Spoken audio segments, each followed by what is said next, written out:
Digital Fight Club Cyber 2026, where the biggest issues in cybersecurity go head-to-head. Topics include AI-driven attacks, AI defense, open source coding issues, ransomware as a service, and one surprise topic. 5 fights, 10 contenders, and refs who truly know the cyber landscape. Alina Funtikova White, also go by Ellie White, and it's Toyota Financial Services. Toyota, big one. Julio Casablanca, Worldwide Technology. Okay, these are two big guys here. The first fight is AI what? AI-empowered attacks. Is it true that AI is going to allow people to have a lower skill set to get started and to launch attacks? And then what happens on the other side of that? What's your take? You know, there's this argument that you can train AI to protect against AI, so fight fire with fire. The problem is AI often is not targeting other systems. It targets directly humans. And unfortunately, there is no patch for human biases. Wow. And so what is your take on the other side of that? That's a single vector. That's one vector. The reality, what we need an infrastructure that actually use it empowered by AI to detect and act fast. The problem we have is now with AI is that the attack shrunk. The amount of time it takes to muster an attack, and then you get polymorphing attacks, meaning more than one way to come after you. So you will be breached. Are you ready for that? And do you have automation orchestration powered by AI to execute at the speed? We need speed. We have vulnerabilities. So we have a computer in here, right? And it hasn't been patched for hundreds and thousands of years. We have that lizard brain that still reacts. And so that's exactly what AI exploits. Oh, interesting. What do you say to that? It's all about the speed. So we're going to need humans, but the skill sets are going to have to be elevated. All the lower levels tasks are going to be executed fast. But in fact, there'll be times where you have playbooks that you actually allow to be executed on its own because AI went through all the way through your infrastructure. I don't know, but I'm getting scared. That's the idea. You should be scared. You should be scared. Lalit Aluwalia, Digital X-Force. And you?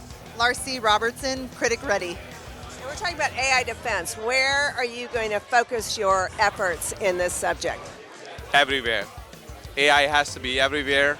If you're missing somewhere, that's where it'll bite you. And what do you think? I think we should secure AI before we unleash it to the entire enterprise. I think it's crazy that it's here. I mean, don't you think it's sort of crazy that it's here? It's already here and it's going to live here. Yes. So what happens when humans have to get involved but AI overruns them? Well, humans will always be involved. There will be human in the loop. But with the speed, with the pace, with the amount of horsepower behind AI, humans can alone, without using AI, can leverage that. So AI has to be used as the tool, as the technology in the hands of human to fight AI. And what do you think? AI is definitely a force multiplier, but it can also speed up the problems as well. Philip Wiley, Suzu Labs. And you are? Quentin Roadswear, SHI. And this fight is about ransomware as a service, or RAS, as we just named it. Is it going to make, cybercrime unstoppable? No, I don't think so. I mean, there's still going to be possible, but I don't think it's going to completely take over and be prevented from stopping. What do you think? I definitely think it's going to make it more difficult for companies to protect themselves. I do think that they are outpacing most corporations and will become an unstoppable force. So it holds the data as ransom is basically the idea. Can you explain the idea? Yeah, it encrypts the data. Traditional malware you click on and the attacker can take control of your system. In this case, it encrypts the data, and then the ransomware gang has a key that's required to unencrypt it. So they charge you usually some kind of cryptocurrency to get the key to unlock it. Some cases it's not successful. Some cases you get the key and it doesn't work. And they get the money. Yeah, they get the money and you don't get your data back. What happens then? they make money and companies get lose business from it. I mean, they get shamed publicly for being victims, and ransomware groups are innovating faster than corporations. This is scary stuff. Absolutely. It's scary, and it's something that everyone should pay attention to.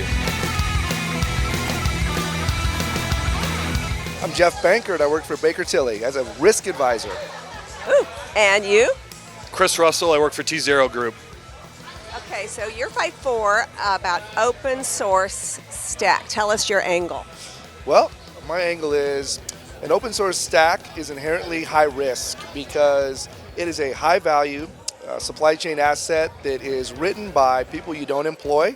And if you don't treat it as such, you're opening yourself up to a lot of vulnerabilities. Sounds logical. What do you think? I think daylight's the best disinfectant, and most companies on the outside act like they have a secure program, but are really running a lot of open source material on the inside, and that the scrutiny from the public is actually what makes tried and true tested software like encryption and blockchain and other examples.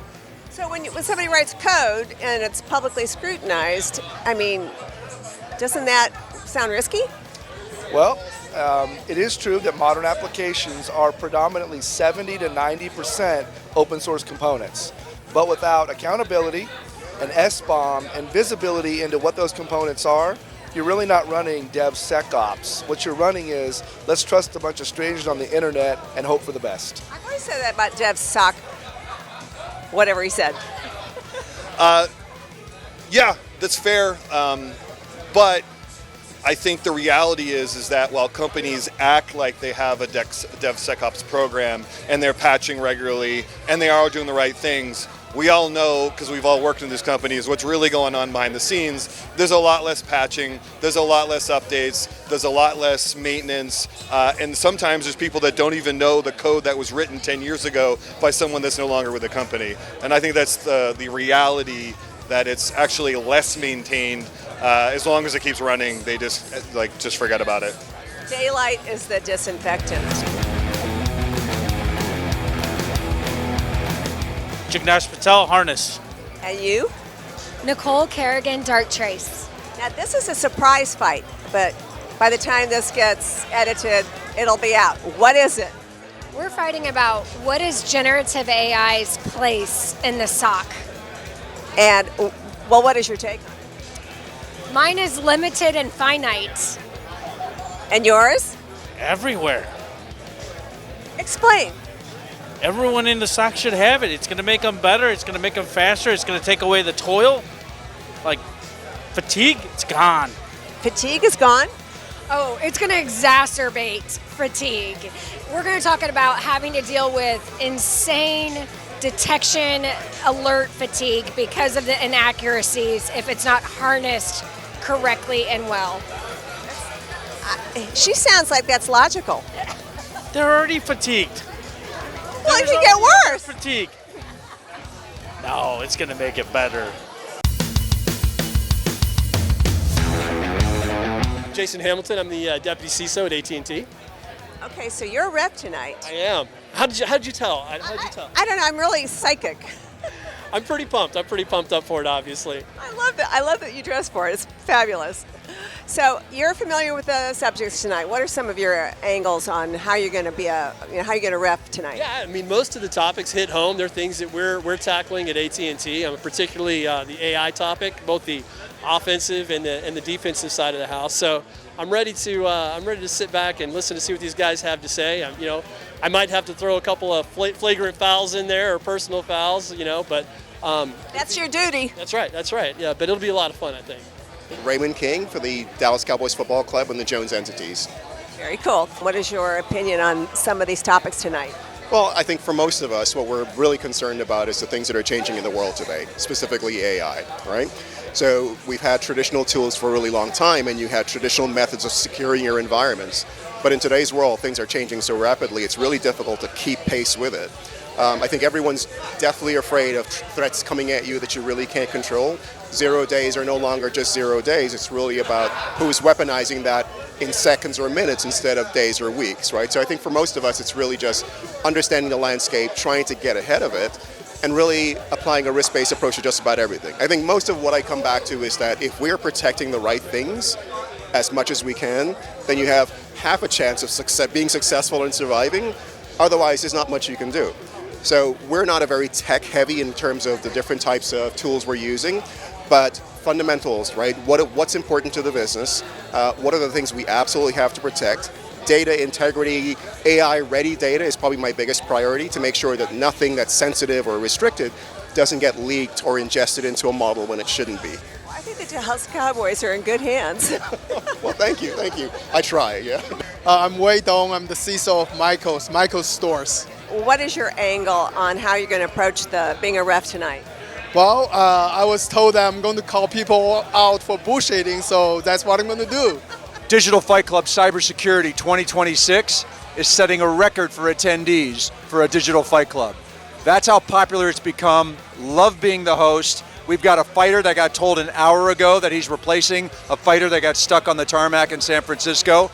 That should be fun. Can't wait. 2/3 of our audience are customers. Only 1/3 are the quote vendors. Everybody loves that. It's set up for a great night. Awesome.